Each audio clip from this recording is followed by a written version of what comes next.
l'acquisition de bacs de tri sélectifs, ainsi la réalisation de centres de tri dans des zones stratégiques de la wilaya en mobilisant le foncier disponible. Intégrer des modules de sensibilisation au tri dans des établissements scolaires. Exiger une révision rapide du schéma directeur de gestion des déchets de la wilaya de Tizi Ouzou pour y inclure des objectifs chiffrés et d'indicateurs de performance clairs en matière de recyclage et de réduction des déchets envoyés au CET. Lancement des programmes d'investissement destinés aux investisseurs publics et privés spécialisés dans le recyclage pour la réalisation des centres de tri modernes dans des zones stratégiques de la wilaya, tout en facilitant l'accès aux fonciers industriels destinés à cet usage. Monsieur le Président, Monsieur Louali, nous sommes aujourd'hui à la fin du mois de décembre, au seuil de la période la plus critique de l'année en termes d'intempéries, et nous découvrons seulement maintenant le point de situation sur les préparatifs hivernaux. Ce retard dans la présentation de ce bilan n'est pas un simple aléa administratif, il est le symptôme d'une faille profonde dans le mode de gouvernance. La session de décembre doit être l'occasion de prendre des mesures de rattrapage. Tizi Ouzou est une terre de forêt et de mer. La lutte contre la pollution, des oueds et la prévention contre les incendies ne doit pas être des actions saisonnières, mais un plan d'action permanent. Le retard que nous constatons aujourd'hui, c'est la conséquence directe d'une culture de l'urgence.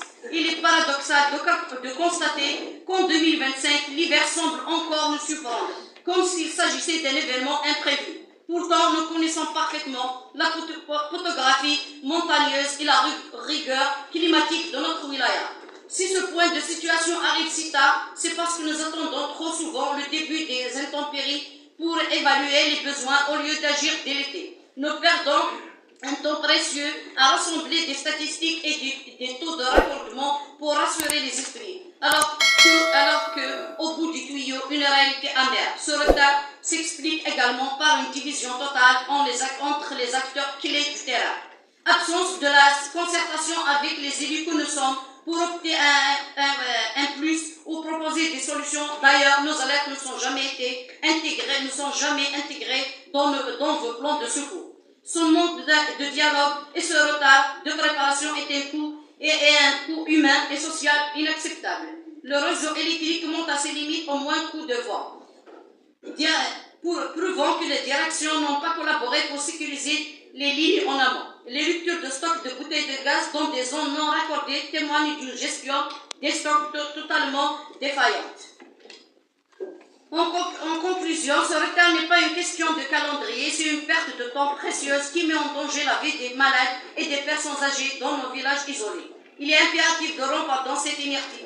Nous ne pouvons plus nous contenter de courir après les urgences. La wilaya doit enfin passer d'une gestion de crise subie à une véritable stratégie de planification. Sur ce, je demande à l'API d'acter un suivi rigoureux et trimestriel du plan hivernal de la wilaya et nous devons garantir à nos citoyens la sécurité permanente. Lotissement.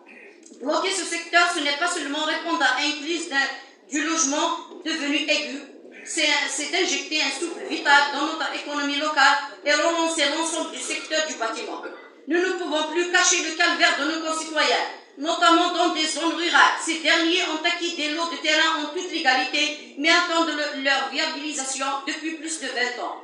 Aujourd'hui, ces sites ressemblent encore à des chantiers à ciel ouvert, marqués par un manque d'assainissement flagrant, des routes impraticables à la moindre averse, une absence totale d'éclairage public. Ce retard n'est pas une question statistique, c'est un véritable verrou juridique. L'absence de viabilisation bloque la délivrance des livres fonciers et paralyse l'application de la loi 0815. La lenteur du traitement des dossiers de régularisation est devenue une machine à produire de l'exclusion. Sans acte de propriété, le citoyen se retrouve comme un étranger chez lui. Et se manifeste par nos actes quotidiens, ce dont nous manquons réellement, ce n'est pas d'un symbole brandi, mais d'un cadre de dialogue ouvert et serein, de liberté tout simplement. C'est dans cet espace d'échange libre où chacun peut s'exprimer sans crainte ni jugement que l'Algérie puisera sa force réelle et son unité indéfectible. C'est aussi dans l'acceptation de tout, dans la différence et l'expression sans exclusion, que réside la clé pour bâtir une Algérie forte et profondément unie. La vraie fierté se manifeste par l'honnêteté, le travail, le respect des autres et la contribution positive au bien commun, mais aussi et surtout le combat contre l'anticapitalisme qui est le premier moteur des ennemis de l'unité. Ma contribution à la création du mouvement ACLM est un choix de conviction, un honneur que j'assume pleinement. Si j'ai choisi ce mouvement, c'est parce qu'il représente des valeurs trop souvent oubliées. Le courage de ses positions, la sincérité de son action, la dignité de son engagement. Rappelons que la force de notre mouvement réside dans le respect du pluralisme face aux tentatives d'exclusion et aux pratiques d'intimidation visant à marginaliser ceux qui pensent différemment. ACLM reste guidé par une seule boussole, l'éthique politique et l'intérêt général de nos concitoyens, loin des débats stériles, contrairement à certains agissements qui ne sont pas de la politique, mais de la petite tactique partisane qui affaiblit notre démocratie et discrédite nos institutions. Tenter d'isoler ou de réduire au silence un élu qui représente légitimement une partie de nos concitoyens est un manque de respect flagrant envers le suffrage universel. Utiliser le pouvoir pour rabaisser un collègue est une preuve de faiblesse et un comportement indigne des fonctions que nous occupons. Nous avons été élus pour servir l'intérêt public, pas pour régler des comptes politiques. La démocratie n'a pas besoin de l'uniformité, mais d'une confrontation d'idées menée avec dignité et intégrité. Revenons à l'ordre du jour. Mon intervention d'aujourd'hui n'est pas un simple constat administratif, mais un rappel des réalités amères que vivent nos concitoyens. Si nous sommes ici, c'est pour dire les choses telles qu'elles sont, car le silence de cette assemblée serait une complicité face aux défaillances constatées. Je prends la parole pour aborder des dossiers qui touchent au cœur du quotidien de nos concitoyens. Premièrement, l'environnement. Malgré la beauté naturelle de notre wilaya étouffe sous le poids des décharges sauvages, la récente initiative de dotation des assemblées populaires communales de nouveaux équipements de collecte est une mesure positive et indispensable pour la propreté. Mais elle ne doit pas faire oublier l'urgence d'une politique de gestion des déchets intégrée et durable. L'efficacité logique de la collecte doit impérativement être complétée par une capacité structurelle de tri et de valorisation. La priorité donnée à ce matériel masque et retarde l'investissement essentiel de nos maillons critiques de la valorisation des déchets.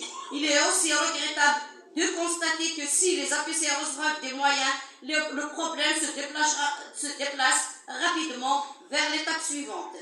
Les centres d'enfouissement technique existants qui reçoivent ces déchets collectés sont saturés. L'absence ou l'insuffisance de centres de tri fonctionnels signifie que la majeure partie des déchets est acheminée en vrac vers ces derniers, réduisant leur durée de vie utile et gaspillant un potentiel économique et écologique considérable. Sur ce, il aurait été préférable, ou du moins impérativement nécessaire, de mettre l'accent sur la réalisation de centres de tri performants. Le passage d'une logique de collecte et enfouissement à une logique de tri et valorisation n'est pas un choix secondaire, mais une nécessité économique et environnementale urgente pour protéger le territoire de notre wilaya et garantir la durabilité de ses ressources. C'est un investissement pour notre économie, pour la santé de nos citoyens et pour l'avenir de nos enfants. Sur ce, je propose à la réunie de délibérer sur les points suivants. Allouer une dotation spéciale aux actes privés de ces droits les plus élémentaires et de l'accès aux aides de l'État. Face à ce constat, nous demandons une accélération immédiate de la délivrance des actes de propriété et des livrets fonciers. Monsieur le directeur, quel est le calendrier précis pour la levée des réserves sur les lotissements à l'arrêt? Nous devons obtenir des réponses claires pour ces dossiers qui dorment toujours dans les tiroirs, qui bloquent et pourquoi. Il est temps de rendre la dignité aux citoyens et de libérer le potentiel de notre wilaya. On ne peut plus bâtir l'avenir sur des promesses non tenues depuis 2 décennies. À la veille du mois sacré de partage et de recueillement, notre responsabilité en tant qu'élus du peuple est engagée au plus haut point. Nos concitoyens, dont le quotidien est déjà marqué par de nombreux défis économiques, attendent de nous et surtout de l'État une protection rigoureuse de leur pouvoir d'achat et une solidarité qui ne soit pas seulement un slogan, mais une réalité. Nous demandons officiellement à la direction du commerce de passer à un niveau de vigilance accru. Il ne suffit plus de contrôler les étiquettes de manière ponctuelle, il faut une présence permanente sur le terrain. L'ouverture des Souq Rahma à travers notre wilaya est une initiative louable, mais elle ne doit pas rester une simple formalité administrative ou une opération de façade. Pour réussir ces espaces, ils doivent servir de trait d'union direct entre le producteur et le consommateur, éliminant ainsi les intermédiaires qui gonflent artificiellement les prix. Nous ne voulons pas de rayons pleins le jour de l'inauguration et vides le lendemain. Les produits de large consommation doivent être disponibles en temps voulu. Nous ne pouvons accepter que nos concitoyens passent leur journée dans des files d'attente ou voient leur budget s'évaporer face à des prix injustifiés. C'est pourquoi j'interpelle les services concernés à intensifier des inspections et garantir que les mécanismes de solidarité mis en place profitent réellement à ceux qui en ont le plus besoin. Le rôle de l'API n'est pas de valider des rapports lisses rédigés dans le confort des bureaux climatisés, mais de porter la voix de ceux qui souffrent. Il est temps que les directeurs de l'exécutif sortent de leur zone de confort. Le citoyen de Tizi Ouzou est fatigué des rapports de situation qui disent que tout est sous contrôle alors que tout s'effondre sur le terrain. Nous attendons plus des excuses, nous exigeons des comptes et des résultats immédiats. Après avoir évoqué la crise du logement, je souhaite attirer votre attention sur un autre pilier essentiel.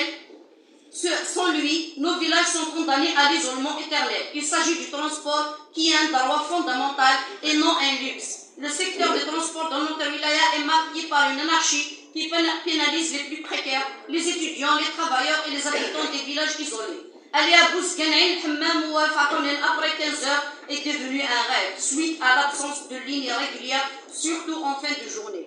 Le plan de circulation... 30 secondes. 30 secondes. Alors, deux questions. 2 minutes, Monsieur le Président. 30 secondes, il faut que... Monsieur le DTP, 3 questions à Monsieur le DTP. Des questions... Concernant l'entretien du chemin du Wilaya 251 Bousguet, la suite qu'en est-il de l'entretien du chemin du Wilaya 251 Bousguet, l'avenant, un apaisement n'est pas encore visé, des éclaircissements concernant la suite réservée à la réalisation de 300 mètres promis pendant la visite de M. Loueli. Et merci pour votre attention.